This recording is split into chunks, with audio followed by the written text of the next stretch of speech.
Hello friends, welcome to the channel solution. आज हम पढ़ने वाले हैं इमेटिक्स के बारे में। इमेटिक्स ऐसे एजेंट्स होते हैं जिनका यूज़ वॉमिटिंग कॉज कराने के लिए किया जाता है। वॉमिटिंग हर समय हमारे लिए बुरा नहीं होता है। अगर किसी पर्सन ने कोई जहर खा लिया हो तो उस केस में वॉमिटिंग कराया जाता है। तो ऐसे एजेंट्स जिनका यूज़ वॉमिटिंग कॉज कराने के लिए किया जाएगा उनको इमेटिक्स कहा जाता है। वही चीज़ इसके डेफिनेशन में लिखा हुआ है, an emetic is a drug that produces vomiting. Emetic ऐसे ड्रग्स होते हैं या ऐसे कंपाउंड्स होते हैं जो कि वॉमिटिंग कॉज कराते हैं। जब हम उन ड्रग को खाएंगे तो हमें वॉमिटिंग हो जाएगी, तो ये इमेटिक्स कहलाते हैं। इमेटिक एक्ट आइदर डायरेक्टली और by stimulation of the chemoreceptor trigger zone in the floor of fourth ventricle in medulla. तो ये जो इमेटिक्स होते हैं वो कैसे वर्क करते हैं, इनका क्या मैकेनिज्म ऑफ एक्शन होता है। तो जो इमेटिक्स होते हैं वो क्या करते हैं, आपके कीमोरिसेप्टर ट्रिगर जोन, ये जो आपका CTZ है, ये जो आपका कीमोरिसेप्टर ट्रिगर जोन है, इसको CTZ भी बोला जाता है। ये आपके ब्रेन के मेडुला ऑब्लोंगटा वाले रीजन में पाया जाता है। जो हमारे ब्रेन में मेडुला ऑब्लोंगटा पाया जाता है, जो कि हमारे ब्रेन का फोर्थ वेंट्रिकल होता है, उसके सरफेस में या कह सकते हैं उसके फ्लोर में आपका ये जो CTZ है वो पाया जाता है, कीमोरिसेप्टर ट्रिगर जोन।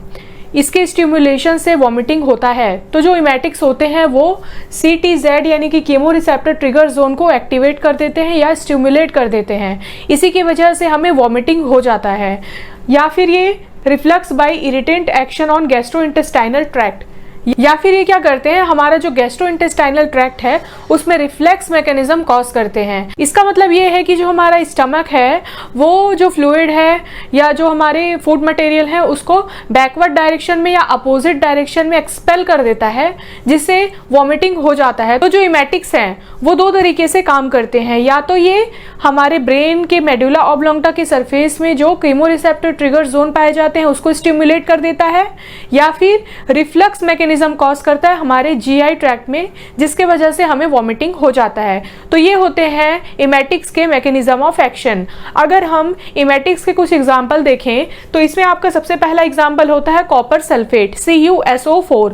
दूसरा इसका एग्जांपल होता है NaCl यानी कि सोडियम क्लोराइड। जो नॉर्मली हम नमक खाते हैं वो भी एज अ इमेटिक एजेंट काम करता है। जब उसको हाई कॉन्सेंट्रेशन में हम कंज्यूम करते हैं तो उससे वॉमिटिंग हो जाता है, तो ये भी एज अ इमेटिक काम करता है। ZnSO4 जिंक सल्फेट का यूज भी एज अ इमेटिक एजेंट किया जाता है। पोटेशियम एंटीमनी टार्ट्रेट, इसका यूज भी एज अ इमेटिक किया जाता है। इसके अलावा सोडियम पोटेशियम टार्ट्रेट का यूज भी इमेटिक एजेंट के जैसे किया जाता है। अब हम इसमें दो कंपाउंड्स के बारे में पढ़ने वाले हैं, जिसमें हमारा पहला कंपाउंड है कॉपर सल्फेट और दूसरा कंपाउंड है हमारा सोडियम पोटेशियम टार्ट्रेट। तो हम अपना पहला कंपाउंड पढ़ेंगे कॉपर सल्फेट। कॉपर सल्फेट का मॉलिक्यूलर फॉर्मूला होता है CuSO4 और इसका मॉलिक्यूलर वेट होता है 159.61 ग्राम पर मोल। इसके अगर हम सिनोनिम देखें तो इसे ब्लू विट्रियोल भी कहा जाता है। ब्लू विट्रियोल इसीलिए कहा जाता है क्योंकि जो कॉपर सल्फेट होता है उसका कलर ब्लू होता है। ये आपके MCQ का इंपॉर्टेंट क्वेश्चन है। ये हमेशा MCQ में पूछा जाता है कि व्हाट इज ब्लू विट्रियोल। उसमें आपको अलग अलग ऑप्शन दे देगा, copper sulphate, magnesium sulphate, both of this, none of this, कुछ भी दे सकता है। तो इसमें हमारा सही ऑप्शन हो जाता है कॉपर सल्फेट, क्योंकि इसी का सिनोनिम है ब्लू विट्रियोल। ब्लू विट्रियोल नाम इसे इसके कलर की वजह से दिया गया है। अगर हम इसके मेथड ऑफ प्रिपरेशन में देखें तो इसे हम बहुत सारे तरीकों से बना सकते हैं। तो it is prepared bye dissolving cupric oxide और क्यूप्रिक हाइड्रोक्साइड और cupric carbonate with dilute sulphuric acid. तो जब डाइल्यूट सल्फ्यूरिक एसिड को हम क्यूप्रिक ऑक्साइड, क्यूप्रिक हाइड्रोक्साइड या फिर क्यूप्रिक कार्बोनेट, ये तीन कंपाउंड से जब रिएक्ट कराते हैं डाइल्यूट सल्फ्यूरिक एसिड को, तो उन दोनों के रिएक्शन से हमारा कॉपर सल्फेट का फॉर्मेशन होता है। अगर हम इसके रिएक्शन देखें तो इसमें आपका सबसे पहले आएगा क्यूप्रिक ऑक्साइड। क्यूप्रिक ऑक्साइड का फॉर्मूला होता है CuO। पहला रिएक्शन हो जाएगा CuO के साथ में प्लस डाइल्यूट सल्फ्यूरिक एसिड ये लिया है। सल्फ्यूरिक एसिड का फॉर्मूला होता है H2SO4। अब इन दोनों का जब रिएक्शन होता है तो इससे आपका सिंपली कॉपर सल्फेट का फॉर्मेशन होता है, CuSO4 यहाँ पर बनता है। इसके अलावा आपका यहाँ पर क्या बच रहा है, H2O। तो वाटर मॉलिक्यूल यहाँ पर आपका अलग हो जाता है। आप यहाँ देख सकते हैं सिंपली आपका जो Cu है वो आके SO4 के साथ जुड़ गया है और CuSO4 यानी कि कॉपर सल्फेट बना लिया है, और जो मॉलिक्यूल बच रहा है H2 और O वो यहाँ पर वाटर के फॉर्म में अलग हो गया है। इसका अगर हम सेकंड कंपाउंड देखें तो वो है आपका क्यूप्रिक हाइड्रोक्साइड। क्यूप्रिक हाइड्रोक्साइड के साथ में भी H2SO4 का रिएक्शन हो रहा है। तो अगर हम इसे लिखें तो क्यूप्रिक हाइड्रोक्साइड का फॉर्मूला होता है CuOH ट्वाइस, और इसका रिएक्शन हो रहा है आपका H2SO4 के साथ में डाइल्यूट H2SO4 रहेगा यहाँ पर, और इन दोनों के रिएक्शन से आपका कॉपर सल्फेट का फॉर्मेशन हो रहा है, CuSO4 यहाँ बनेगा। इसके अलावा जो वाटर मॉलिक्यूल है, 2 वाटर मॉलिक्यूल यहाँ पर निकल जाएगा। तो इस तरीके से हम क्यूप्रिक हाइड्रोक्साइड से भी कॉपर सल्फेट का फॉर्मेशन कर सकते हैं। इसका तीसरा कंपाउंड है क्यूप्रिक कार्बोनेट। तो क्यूप्रिक कार्बोनेट के रिएक्शन से भी हम कॉपर सल्फेट का फॉर्मेशन कर सकते हैं। अगर इसका रिएक्शन देखें हम तो इसमें आपका रहेगा CuCO3, यह आपका क्यूप्रिक कार्बोनेट का फॉर्मूला होता है। कार्बोनेट की वजह से यहाँ CO3 मॉलिक्यूल आया है। इसका रिएक्शन भी होता है H2SO4 के साथ में, और इसके रिएक्शन से CuSO4 एक बनता है, CuSO4। इसके अलावा H2CO3 बच रहा है, तो इसमें एक मॉलिक्यूल आपका H2O का बनेगा और बाकी आपका बनेगा CO2 का गैस रिलीज।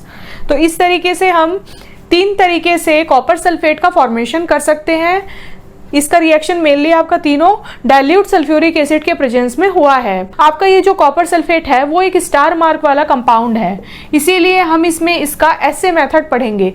तो अगर हम कॉपर सल्फेट का एसे मेथड देखें तो weigh accurately 1 gram of CuSO4 in 50 ml of water. सबसे पहले हमें 1 ग्राम कॉपर सल्फेट ले लेना है और उसको 50 ml वाटर में डिसॉल्व कर लेना है। उसके बाद add 3 gram of potassium iodide, Ki यानी कि पोटेशियम आयोडाइड।